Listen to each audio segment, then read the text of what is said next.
Yo, so what is up? This is Quentin. For those who don't know, let me introduce myself. Allow me to reintroduce myself. My name is I'm gonna give you guys a little story, a little background on me. Grab your favorite bro, do what you wanna do. It's story time. I'm gonna start back probably 10 years. I'm gonna jump back 10 years because if I go back too far, it's just gonna be too long of a story.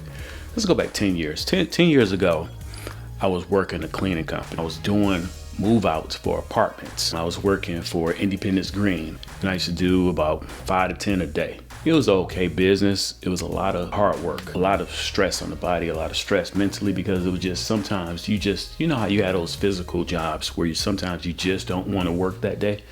I had no option. I had to get it done. There was times I wanted to take a vacation, but I couldn't take a vacation because obviously they wanted to see me. I was at a point to where I couldn't grow the business any further than when I had, because I didn't have enough money to hire people. I just had enough money to make a job for myself, and it just got stressful. This is at the time when the economy was really bad. I mean, obviously it's not great now, but because the economy wasn't that good, the sales team, I guess they felt like we weren't cleaning it good enough. So they would call us back for something minor. They were nitpicking so much to where I told them, you know what, if you can find a better company, go for it. And they did. So it sort of put me in a tight position because that account was paying so much and I didn't have time to go out and get other accounts. Business just sort of started folding on its own. I got out of that and I started thinking, okay, I gotta figure out a way to remarket myself, because I've been in sales so long before I started doing the business thing that I don't want to go back into sales, because sales was another grind to where it was just a burnout. Eventually you burn out. I was thinking of rebranding myself. So I was thinking of, Wait. I'll take the one. That gives you 2. So that's 6. That's 6 times 3. That's 5. That's just 4 times 1 minus 2. Illuminati confirmed. so I went, and of all places, I got a job with a limo company. If you want to see the footage, it did really well too. I mean, I should have kept doing it, but anyway, it was a lot of fun. Nothing but tips. That's all we made. We made no like hourly, you just got paid off the tips. If anybody want to get into that, you can make about, $200 to $600 a weekend, for 3 days. So, it all depends on the client, of course, and clientele, and what kind of runs you're doing. I was doing that. I was like, I got to reinsert myself back into the workforce, because this weekend thing and this getting money all kind of ways, it was cool as like a second job or a side hustle, but main job, it just was inconsistent. I said, let's do this. Let's go back to school. So I thought to go to Specs. So Specs at the time, they stopped doing 5 days a week, and they started doing, I think like 3 days in school and 2 days out of school, or vice versa. I was like, I can do that because I couldn't do a 40-hour school week. And so I jumped into Specs. I had already started doing my own production company. Then people started hiring me. I started YouTubing it like crazy, before I went to Specs. And I was on YouTube for like hours and hours and hours into the night, into the morning. I was just obsessed with it. So much so that, I mean, it was almost a sickness, because I was trying to catch up. It was like, you know how you feel like you're behind?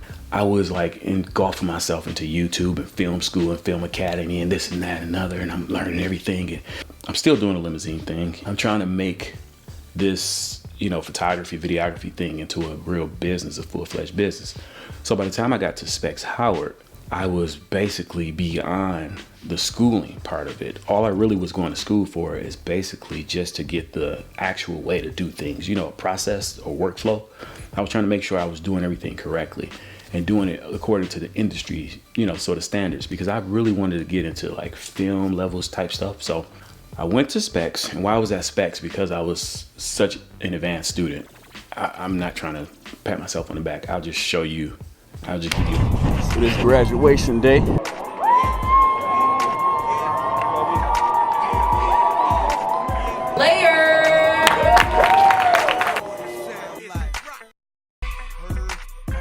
I was a great student. I was a great learner. I knew a lot of stuff. I was trying to team up with a lot of my, friends, and said, we need to make some short films. We need to do a lot of stuff together so we'll generate a buzz and we'll be able to go out of here and get our own little individual careers, jumped off of each other. I was like, I got a lot of equipment because I've been doing it for a minute, but I guess, sometimes people don't want to, use you for what they can use you for. Well, anyway, my teacher, he noticed me. He was like, hey, I can't do certain things. Can you fill in for me with this guy who owns his own production company here in Michigan?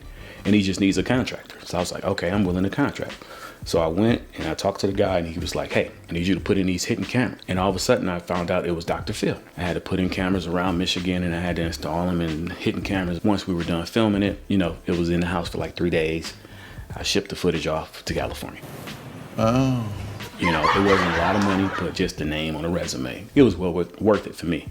So from there, I got a job working with Travel Channel. Travel Channel came here. They were shooting pilot for what they were trying to do, a reunion, what would you call it? Reunion reality show.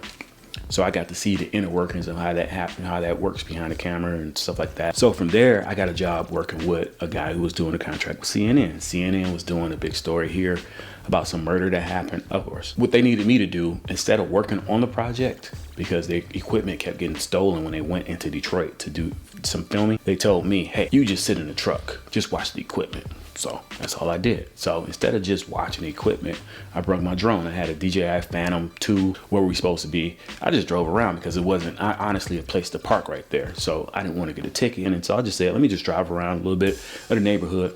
And what was in the background? The Detroit skyline. So I said, you know what? Let's take my drone up. Let me get some drone footage, edit that up. Because I was always still working. That's the thing I want to give you guys.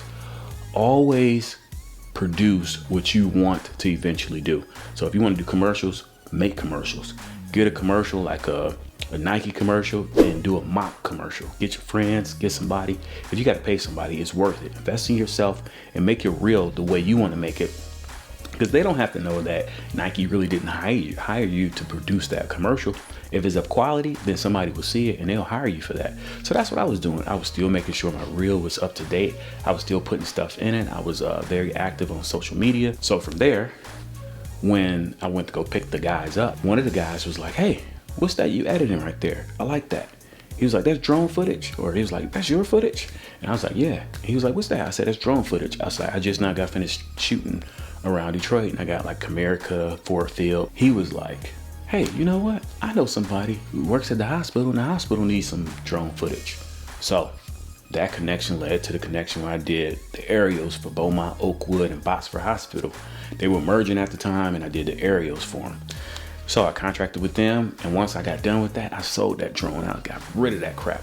Because that drone just gave me so many headaches. Oh my God, I've crashed that thing so many times. It was just, they have a self-help group for that drone community. Because once you crash a drone, it does something to your mind. It messes you up.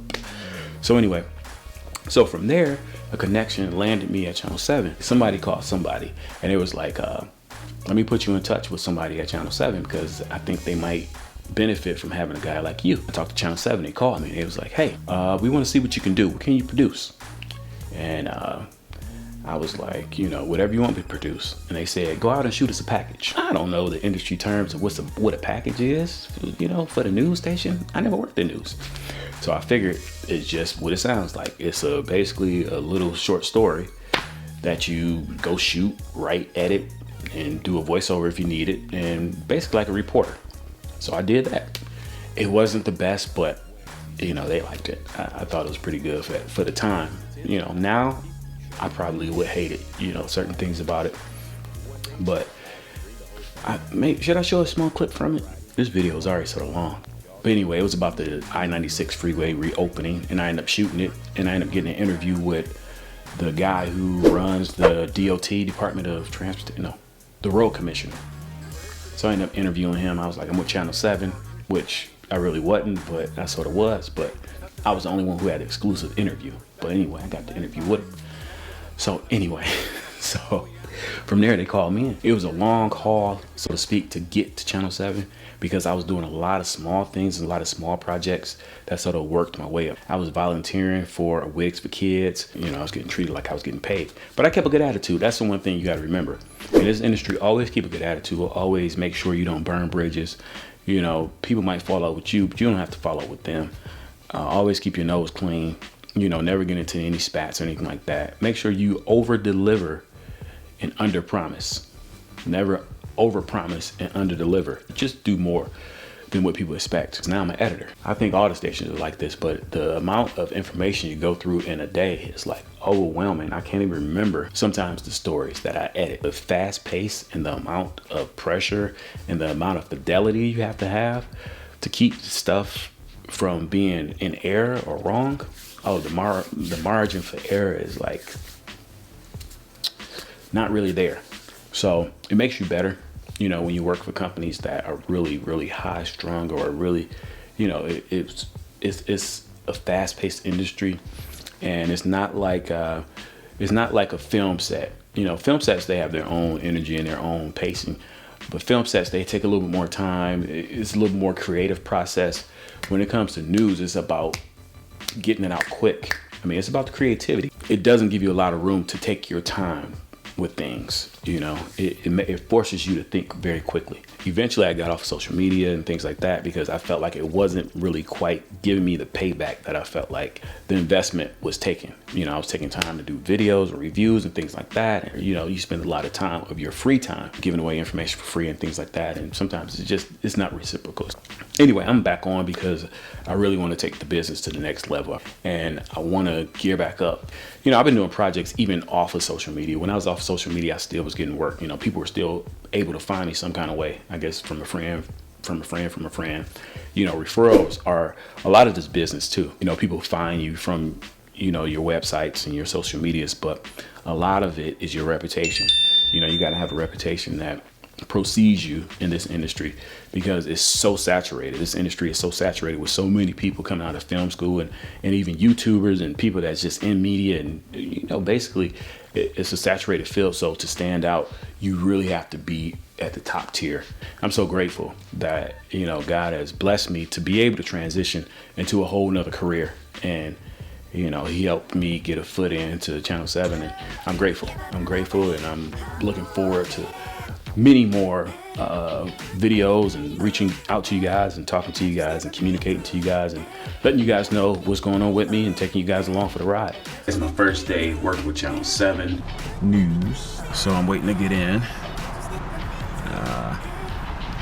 It's always important to have a person's first and last name.